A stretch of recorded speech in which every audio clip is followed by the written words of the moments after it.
Shalom saudara yang terkasih dalam Tuhan Yesus Kristus. Berjumpa lagi dalam renungan harian yang disediakan oleh Gereja Kristus Ketapang. Mari sebelum kita mendengarkan kebenaran firman Tuhan, kita berdoa terlebih dahulu.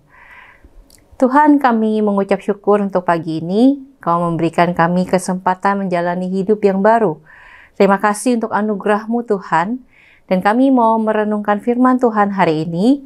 Berkatilah kami dengan segala kasih dan karunia-Mu, sehingga kami boleh mengerti apa yang Kau ingin ajarkan kepada setiap kami. Di dalam nama Tuhan Yesus kami berdoa. Amin. Saudara, perenungan firman Tuhan pada hari ini saya beri judul, disertai oleh karena kasih karunia. Firman Tuhan pada hari ini diambil dari Keluaran pasal 33 ayat 12 sampai 17. Tapi saya hanya akan membacakan di ayat 17 saja. Demikianlah firman Tuhan. Berfirmanlah Tuhan kepada Musa, juga hal yang telah kau katakan ini akan kulakukan, karena engkau telah mendapat kasih karunia di hadapanku, dan aku mengenal engkau. Saudara, dosa membuat manusia kehilangan rasa aman, damai, dan juga arah hidup. Dosa menjauhkan kita dari hadirat Allah, sumber perlindungan, penghiburan, dan pengharapan kita. Bangsa Israel pun pernah mengalami hal ini. Di Keluaran 32, ketika mereka setelah menyembah patung lembu emas, Allah murka kepada mereka. Allah menyatakan bahwa Dia tidak akan menyertai mereka menuju tanah Kanaan. Sebagai gantinya, Allah akan mengirimkan malaikat untuk menyertai mereka. Tentu saja hal itu membuat Musa menjadi gusar. Karena Musa diberikan tugas untuk memimpin bangsa Israel.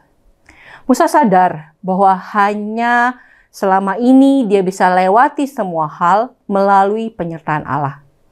Jika Tuhan tidak beserta, ia tidak akan dapat melanjutkan perjalanan sebagai pemimpin bangsa yang keras kepala ini.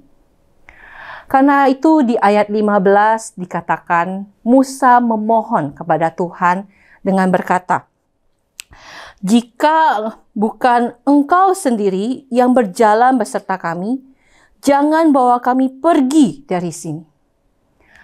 Namun menarik saudara, di dalam permohonan Musa ini, dalam percakapan antara Musa dengan Tuhan, dicatat di dalam Keluaran 33 ayat 12 sampai 17, Tuhan tidak menolak apa yang Musa minta. Sebaliknya berkali-kali Tuhan menegaskan, Dia mengenal Musa dengan namanya. Dan Musa mendapat kasih karunia di hadapannya. Saudara, hal ini menunjukkan adanya relasi yang dekat dan intim antara Allah dengan Musa. Relasi yang mengenal secara pribadi, dan relasi yang terjadi ini hanya semata-mata oleh karena kasih karunia. Sehingga oleh kasih karunia juga Tuhan memberikan apa yang menjadi permintaan Musa. Saudara, melalui perenungan firman Tuhan hari ini, kita belajar bahwa kasih karunia, anugerah Tuhan, adalah satu-satunya yang menjadi alasan untuk kita bisa mendapatkan penyertaan dari Tuhan. Bukan kekuatan kita, bukan prestasi kita atau kepantasan kita, melainkan Tuhan yang mengenal kita secara pribadi.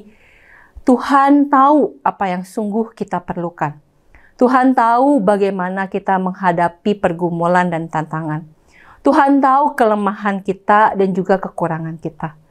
Tapi Tuhan tidak akan meremehkan itu, melainkan Tuhan akan memberikan kasih karunia bagi kita yang ingin bergantung penuh kepada Dia, bergantung pada penyertaannya.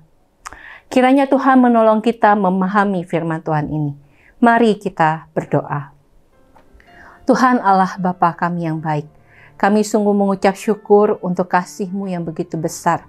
Pengenalan-Mu secara pribadi kepada kami membuat kami yakin dan percaya bahwa penyertaan-Mu begitu sempurna sesuai dengan apa yang kami butuhkan.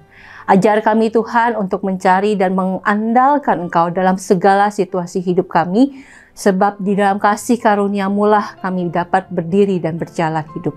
Di dalam nama Yesus Kristus kami berdoa. Amin.